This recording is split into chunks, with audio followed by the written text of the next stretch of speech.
আল্লাহ তাআলার জমিনে সমস্ত বাতিল ধর্মের উপর দিনকে প্রতিষ্ঠিত করার জন্য আল্লাহ তাআলা তার নবীকে প্রেরণ করেছেন। এইটা মুশরিকরা পছন্দ করে না, মুশরিকরা ছাড়া যারা ঈমানদার তারা পছন্দ করে। আল্লাহ স্পষ্ট করে বলেছেন, যারা এই কোরআনুল কারীমের রাজ প্রতিষ্ঠার ব্যাপারে যারা বিরোধিতা করে, মুশরিকরা যেমন যেই মর্যাদার অধিকারী, যেই শাস্তির অপরাধে অপরাজিত হবে, এই সমস্ত লোক যারা জীবদ্দশায় আল্লাহ তাআলার জমিনে আল্লাহ তাআলার আইন প্রতিষ্ঠা করার জন্য, দিন প্রতিষ্ঠা করার জন্য যারা অপছন্দ করে, এদেরও পরিণতি হবে ওই মুশরিকদের মতো। আল্লাহ রাব্বুল আলামিন রাসূলুল্লাহ সাল্লাল্লাহু আলাইহি সাল্লামকে যখন মক্কা থেকে মদিনা পাঠালেন, আল্লাহর নবী যখন সমস্ত লোকদেরকে, মদিনার লোকদেরকে একত্রিত করে ঐক্যবদ্ধ হয়ে যখন তিনি ইসলামী রাজ কায়েম করলেন, সেই সময় যখন মুসলমানদের উপর নির্যাতন আসা শুরু হয়ে গেল, বিশেষ করে দুইটা বংশ, একটা হলো বনু নুজাইর আর একটা হলো বনু কুরাইজা। দুইটা সম্প্রদায়, জাহিলি যুগেও তাদের ভেতরে মারামারি ছিল, দ্বন্দ্ব। ইসলামের পরেও তাদের ভেতর দ্বন্দ্বের একটা আক্রোশ এখনো লেগে আছে। একদল আরেকদলকে সাথ দেয় না, এর নাম ক্ষমতা। ক্ষমতা পাইলে মানুষের দিক বিদিক হিসেব করে না, বিচার কি হবে সেটা পরে, ক্ষমতার ব্যবহার আগে। সম্মানিত ভাইরা, এই বনু নজাইর গোত্র এরা ছিল শক্তিশালী, আর কুরাইজা ছিল দুর্বল। পৃথিবীর ইতিহাসে আমরা যেটা দেখি সেটা হলো দুর্বলের ওপর সবলের অত্যাচার। কি বলেন? দুর্বলের ওপর সবলের অত্যাচার, এটা আছে, এটা থাকবেই। কিন্তু রাসূলুল্লাহ সাল্লাল্লাহু আলাইহি ওয়াসাল্লাম বলছেন যে তোমরা জুলুম করো না, এই জুলুমটা কিয়ামতের দিন তোমাদের অন্ধকারের কারণ হবে। মানুষের উপর অত্যাচার করো না, শক্তি আছে বিধায় তুমি প্রয়োগ করবে, এটা করো না, এটা জাহান্নামে যাওয়ার কারণ হবে। সম্মানিত ভাইরা, এখন বনু নজির গোত্রের লোকেরা সব সময় কুরাইজের উপর অত্যাচার করত। অত্যাচারটা কেমন? যদি কখনো বনু কুরাইজের লোকেরা বনু নজির গোত্রের কোনো লোককে মেরে ফেলে, ধরি নেন একটা দাসী মেরেছে, একটা মহিলা মেরেছে, নজির গোত্রের দাবি হলো আমাদের জীবনের বিনিময়ে জীবন চাই, তবে মহিলার পরিবর্তে মহিলা চাই না, মহিলার পরিবর্তে পুরুষ চাই। এটা ছিল তাদের দাবি। তাদের এই দাবি তারা দুজনেই যখন রাসূলুল্লাহ সাল্লাল্লাহু আলাইহি ওয়াসাল্লাম কাছে নিয়ে হাজির হলেন, সে সময় আল্লাহ তাআলা কোরআনুল কারীম সূরা বাকারার 178 নম্বর আয়াত আল্লাহ তাআলা নাজিল করলেন। আল্লাহ রাব্বুল আলামিন জানাই দিলেন, ইয়া আইয়ুহাল্লাযীনা আমানু কুতিবা আলাইকুমুল কিসাসু ফিল কতলা আল হুররু বিল হুররি ওয়াল আবদু বিল আবদি ওয়াল উনসা বিল উনসা ফামান উফিয়া লাহু মিন আখিহি শাইউন ফাইত্তিবাউম বিল মা'রুফ ওয়া আদাউন ইলাইহি ইহসান যালিকা তাখফীফুম মির রাব্বিকুম ওয়া রাহমা ফামান ই'তাদা বা'দা যালিকা ফালাহু আযাবুন আলীম। আল্লাহু আকবার। আল্লাহ রাব্বুল আলামিন বললেন, হে ঈমানদারগণ, তোমাদের উপর কিসাস ফরজ করা হয়েছে। কিসাস শব্দটার অর্থ হলো জীবনের বিনিময়ে জীবন বদলা নেওয়া। নর হত্যার বিনিময়ে নর হত্যা নেওয়া, মহিলা হত্যার বিনিময়ে মহিলা হত্যা নেওয়া, অর্থাৎ যেমন কর্ম তেমন ফল। আল্লাহ রাব্বুল আলামিন কুতিবা আলাইকুমুস সিয়াম, তোমাদের উপর রোজা যেমন ফরজ করেছেন, কুতিবা আলাইকুমুল কিসাসু ফিল কাতলা, আল্লাহ রাব্বুল আলামিন তোমাদের উপর কিসাস ফরজ করেছেন।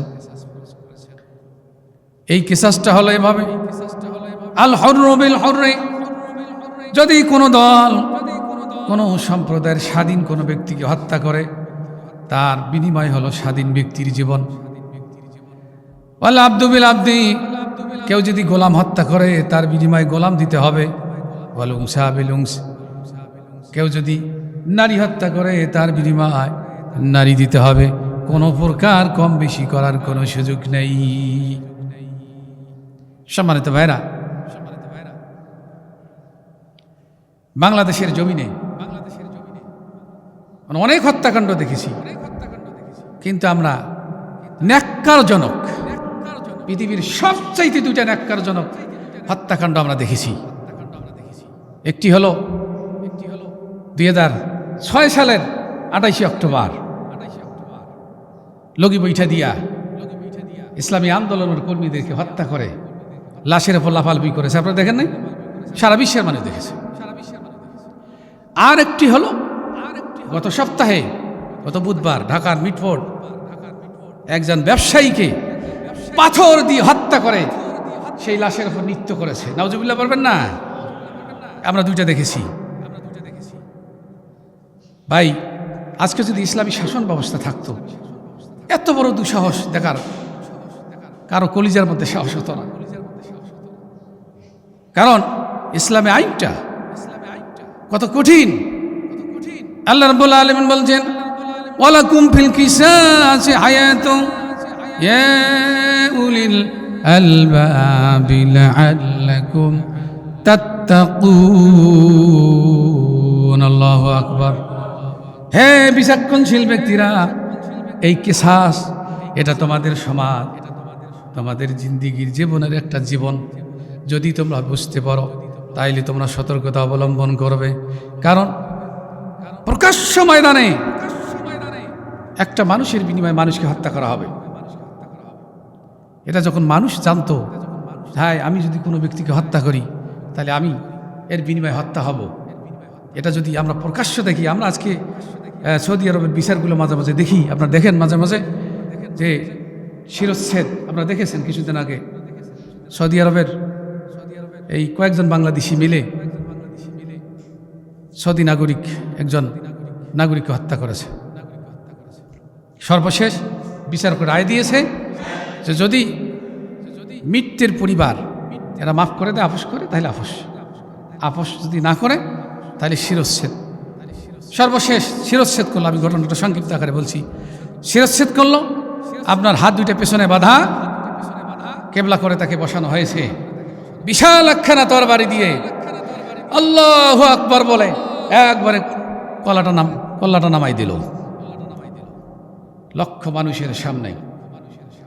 আজকে বাংলাদেশে যদি কোরআনুল কারীমের রাজ কায়েম থাকতো, তাহলে ওই ঢাকা বাইতুল মোকাররমের সামনে যারা হত্যাকারী তাদেরকে দাঁড় করিয়ে মিডিয়ার সামনে বিশ্ববাসীকে যদি হত্যাটা কার্যকর করা হতো, একটা হত্যা দেখে গোটা দেশের মানুষ এরা সাবধান হয়ে যেত। কি বলেন? সাবধান হতো না ভাই? সাবধান হয়ে যেত। কিন্তু বড়ই পরিতাপের বিষয়, আমাদের যে বিচার ব্যবস্থা, যে শাসন ব্যবস্থা শুধু ফাঁক দিয়েই বের হয়। সমাজে যদি কোনো চোর ধরা পড়ে, ওই পেটন খাইয়ে জেল খাটিয়ে ওই ডাকাত হয়ে বের হয়ে আসে। আবার যদি হত্যাকারী ধরা পড়ে, অবাক দৃশ্য, মন খারাপ করিয়েন না। আমাদের যেটা আমরা বলি, কারণ মিথ্যা কথা এটা কত বড় অপরাধ, এটা আমরা অনেকেই এটা মেনে নেই জীবিকার তাগিদে। আরে আমরা দেখলাম একটা মানুষ হত্যা করে সে গ্রেফতার হলো, আদালতে তাকে হাজির করা হলো। তার পক্ষের উকিল বলতেছে, মাননীয় আদালত, আমার আসামি বেকসুর, নির্দোষ, এই সমাজের হত্যাকাণ্ডের সঙ্গে সে জড়িত না। দেখেন, আমার কথা কেউ মন খারাপ করিয়েন না, বাস্তবতা বলছি। কারণ মিথ্যাটা আমাদের কাছে জিবা দিয়ে বিক্রি করি, রেজেক আনতে হবে। তা আমরা কোন স্তরে চলে আসি? সম্মানিত ভাইরা, যে কথাটাই বলতে চাচ্ছি, এই রকম বিচার ব্যবস্থা এদেশে আসুক, এটা আমরা চাই কি চাই না? চাওয়া উচিত, এটাই ইমানের দাবি। আর আমাদের আর সমাজে আর একটা চিন্তাধারা, বিশেষ করে অভিভাবক যারা, অভিভাবকের ভুল চিন্তাধারা, সন্তান কোনো কর্ম নাই, লেখাপড়া করে আর ওই মাস্তানি করে বেড়ায়, আর বাবা মা চিন্তায় কী খাবে, এর বাড়ি কী হবে, এই কয়তলায় রুমে থাকবে, এর চাকরি কেমনে হবে, এটা হলো বাবা মার চিন্তা। যার কারণে এদেশে সন্ত্রাস তৈরি হয় বেশি। কিন্তু প্রকৃত অর্থে যদি দিনের এই শিক্ষাটা আমাদের ভেতর থাকতো, সন্তান যখন বয়সপ্রাপ্ত হয়ে যায়, সন্তান রুজি করার মতো বয়সে পৌঁছে যায়, তখন বাবা মাকে বলা উচিত, বাবা এখন তোমার চিন্তা ভাবনা তুমি করো, কারণ তোমাকে চলতে হবে এই সমাজে। এই সন্তান তখন কর্ম শিখত, রুজি শিখত, সে বাবা মার কষ্ট বুঝত, সে ব্যর্থ সময় নষ্ট করার কোনো সুযোগ পেত না। এগুলো না করার কারণে আজকে এই অবস্থা।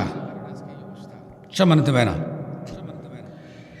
তাহলে আল্লাহ রাব্বুল আলামিন বলছেন এইভাবে একটার পরিবর্তে একটা জীবন, এভাবে হত্যা, এটাই হলো কিসাস। হত্যার আসামি কেমনে কেমনে বের হয়ে আসে, একটা হত্যা করে গেছে, আবার এসে আবার হত্যা করছে, তার কোনো ভয় নাই।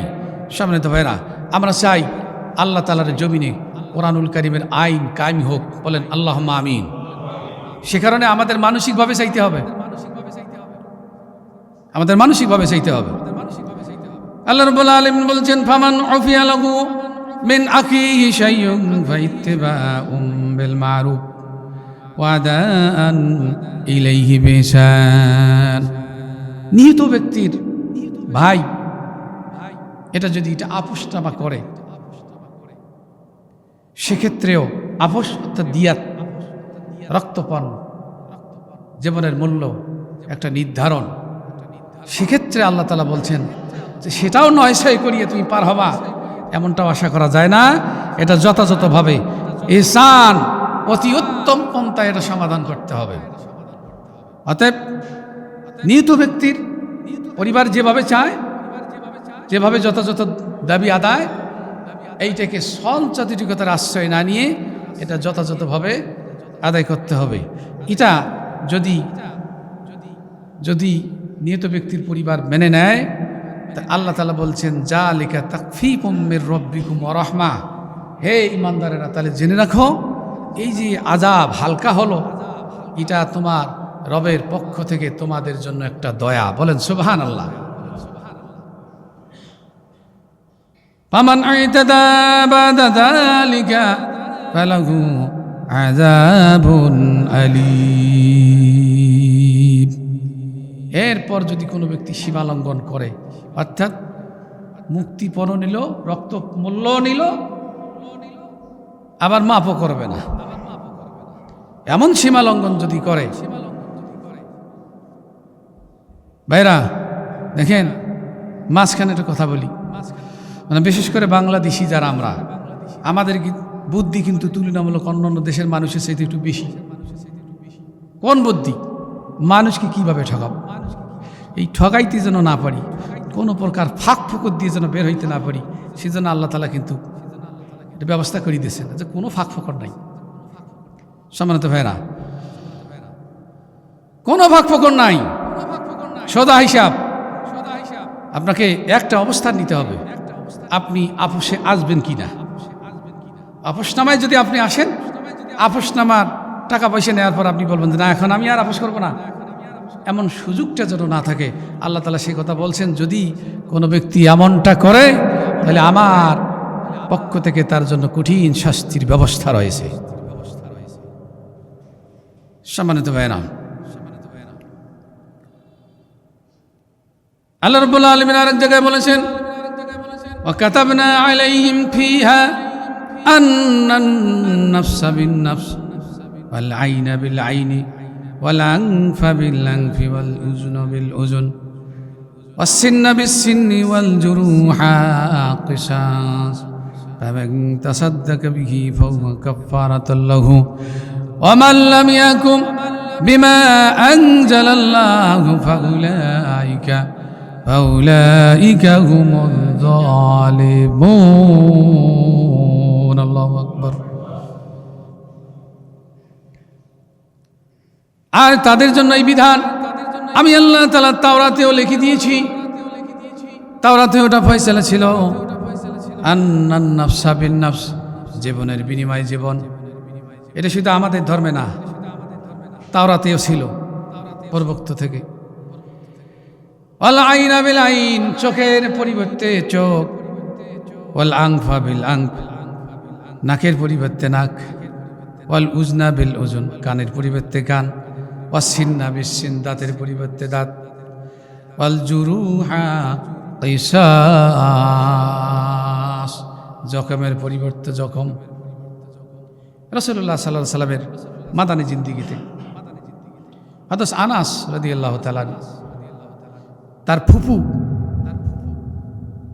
এক দাসী থাপ্পড় দিয়া সামনে দাঁত ভেঙে ফেলছে। এই দাঁত ভেঙে ফেলার পর এখন এক পর্যায়ে বলছে, এটা আমাকে মাফ করে দাও। মহিলার অভিভাবক তারা বলছে যে না, আমরা মাফ করব না, এটা আমরা আল্লাহ নবীর কাছে বিচার দিই, বিচারটা উনি করুক। রাসূলুল্লাহ সাল্লাল্লাহু আলাইহি সাল্লামের কাছে আসার পর আল্লাহ রসুল বললেন, এটা কিসাস হবে, মানে দাঁতের পরিবর্তে দাঁত। এখন ওই মহিলার অভিভাবক তারা জিজ্ঞেস করতেছে, কোন দাঁত, সামনের না পেছনের? আল্লাহ রসুল বললেন, সামনের দাঁত। যেইখানে দাঁত ভাঙছে ওই বরাবর দাঁত ভাঙা হবে, কোনো প্রকার ছাড় নাই, দাঁতের পরিবর্তে দাঁত। এখন সবাই বলতেছি, আল্লাহর কসম, যে আল্লাহ পাক আপনাকে নবী করে প্রেরণ করেছেন, আল্লাহ তাআলার দরবারে আমরা দোয়া করি, আমাদের জীবন, আমাদের পিতামাতা আপনার জন্য কোরবান হোক। কারণ আপনি তো যে বিচারের কথা বলতেছেন, বিচারের কোনো আপোষ নাই, যেমন তেমন দাঁতের পরিবর্তে দাঁত। যেইখানে দাঁত ভাঙছে ওই দাঁত ভাঙা হবে, সেটা সামনে হোক আর পেছনে হোক। এইটাই যদি ফয়সালা হয় তাহলে আমরা প্রস্তুতি নিয়ে আসি। পরক্ষণেই যে মহিলার দাঁত ভাঙা হয়েছে পরিবারের পক্ষ থেকে মাফ করে দেওয়া হলো। সুবহানাল্লাহ বলবেন না? মাফ করে দেওয়া হলো। ঠিক যেহেতু রাজি হয়েছেন মানতে, এখন আপনাকে মাফ করে দেওয়া হলো। ফাহুয়া কাফফার মান তাসাদ্দাকা ফামান তাসাদ্দাকা বিহি ফাহুয়া কাফফারাতুল লাহু। আল্লাহ রাব্বুল আলামিন বলছেন, যদি কোনো ব্যক্তি সাদাকা করে দেয়, মাফ করে দেয়, এটা তার জন্য আমার কাছ থেকে গুনাহের কাফফারা হয়ে যাবে। ওয়ামান লাম ইয়াকুম বিমা আনজালাল্লাহু ফাউলাইকা হুমুয যালিমুন। আল্লাহ বলছেন, যারা আল্লাহ তাআলার বিধান অনুযায়ী দুনিয়াতে বিচার ব্যবস্থা কায়েম করে না, এরা হলো জালেম। কে বলেছেন? আল্লাহ বলেছেন, সূরা মায়দা 45 নম্বর আয়াত। আর এক জায়গায় আল্লাহ তাআলা বলেছেন, ওয়ামান লাম ইয়াকুম বিমা আনজালাল্লাহু ফাউলাইকা হুমুল কাফিরুন। আল্লাহু আকবার। আল্লাহ তাআলার নাজিল করা বিধান অনুযায়ী যারা বিচার কার্য ফয়সালা করে না, এরা হলো কাফের। ভাই, এটা কার কথা? তাহলে আপনি নামাজ রোজা সব কিছু করেন, কিন্তু আল্লাহর জমিনে আল্লাহর বিচার ব্যবস্থা আপনি কামনা করেন না, আপনি কোন ক্যাটাগরিতে পড়েন? সূরা মায়দার 3খানা আয়াত, 3 রকমের বক্তব্য আল্লাহ তাআলা দিয়েছেন। আর একখানা আয়াত আছে ফাসিকুন। আল্লাহ তাআলার বিধান অনুযায়ী যারা বিচার ব্যবস্থা পরিচালনা করে না, এরা হলো ফাসিক। একটা হলো ফাসিক, একটা হলো জালেম, একটা হলো কাফের। সম্মানিত ভাইরা, এই জন্য নামাজ পড়াটা যেমন ফরজ, আল্লাহ তাআলার জমিনে আল্লাহ তাআলার দ্বীন কায়েম করার আন্দোলন করাটাও তেমন ফরজ। আল্লাহ তাআলার জমিনে আল্লাহ তাআলার দ্বীন কায়েম হবে কি হবে না, এটা দেখার দায়িত্ব, হিসাব করার দায়িত্ব আমাদের নাই। চেষ্টা করাটা হলো আমাদের দায়িত্ব। সম্মানিত ভাইরা, এই বিধান যখন কায়েম হয়ে গেল, মদিনায় আরো অপরাধ, জানের পরিবর্তে দান। প্রকাশ্য ময়দানে যখন একজনকে হত্যার বিনিময়ে হত্যা করা হচ্ছে, তাকে দেখে হাজার হাজার লক্ষ লক্ষ জনতা সাবধানতা অবলম্বন করছে, বাবা এই কাজ আর করা যাবে না। বাংলার জমিনে যদি একটা বার বাইতুল মুকাররমের সামনে দাঁড়িয়ে এইরকম হত্যার বিনিময়ে একটা হত্যা এদেশের মানুষকে দেখানো হয়, এদেশ থেকে চাঁদাবাজি, মাস্তানি আর মানুষ হত্যা সমস্ত অপরাধগুলো এক সপ্তাহের মধ্যে পালিয়ে যাবে, বেশি দিন সময় লাগবে না। কিন্তু যারা এই বিচার ব্যবস্থা টিকিয়ে রাখছে, ওরা কি খাবে? যত দোষটা আমাদেরকে জিজ্ঞেস করে, হুজুরা মসজিদ থেকে ইনকাম করে, অমুক থেকে ইনকাম করে, আমাদের ইনকামের মধ্যে ওদের চোখ পড়ে গেছে। এরা চায় না বাংলার জমিনে আল্লাহ তাআলার দিন কায়েম হোক, আল্লাহর জমিনে আল্লাহ তাআলার দিন কায়েম হোক। ওরা খাবে কি করে? নানান প্রতিবন্ধকতা। একদল আসি আমরা বর্ণ চড়া, লেবাস পোশাক সবই ঠিক আছে, আল্লাহর জমিনে আল্লাহর দিন চাই না। এটা হলো ইসলামের সবচেয়ে বড় দুশমন। আর একদল অফিসে বসে আছে, চাঁদাবাজি, ঘুষ সব বন্ধ হবে, খাবে কি? চাকরি করে পিওনের, ঢাকায় বাড়ি 3টা, ছেলে মেয়ে পড়ায় বিদেশত, কত কোটি টাকা বেতন। এরা দেখে যে এইভাবে যদি আল্লাহর জমিনে আল্লাহর দিন কায়েম হয়, আমরা কি খায় বাসব? সম্মানিত ভাইরা, কাজেই আমাদের মূলে পরিবর্তন নিয়ে আসতে হবে। আমরা আল্লাহ তাআলার গোলাম। আল্লাহ তাআলা এই দুনিয়ায় তার দ্বীনের আবাদ করার জন্য আমাদেরকে প্রেরণ করেছেন। ফজর থেকে শুরু করে এশা পর্যন্ত সব সময় তার দ্বীনের হুকুম নিয়ে আমাদেরকে চলতে হবে। এটাই হলো খেলাফতের দায়িত্ব। আসুন আমরা সবাই আল্লাহ তাআলার জমিনে আল্লাহ তাআলার দ্বীন প্রতিষ্ঠা করার জন্য যতটুকু আঞ্জাম দেওয়া দরকার, চেষ্টা, কথা, বিক্ষোভ মিছিল, আন্দোলন, নামাজ, রোজা, হজ, যাকাত, প্রত্যেকটি দ্বীনের যে প্রত্যেকটি হুকুমগুলো আমরা আমাদের জীবনে পরিপূর্ণভাবে আমল করার জন্য চেষ্টা করি। আল্লাহ তাআলা আমাদের সবাইকে সেই তৌফিক দান করুন। সবাই মিলে আমিন।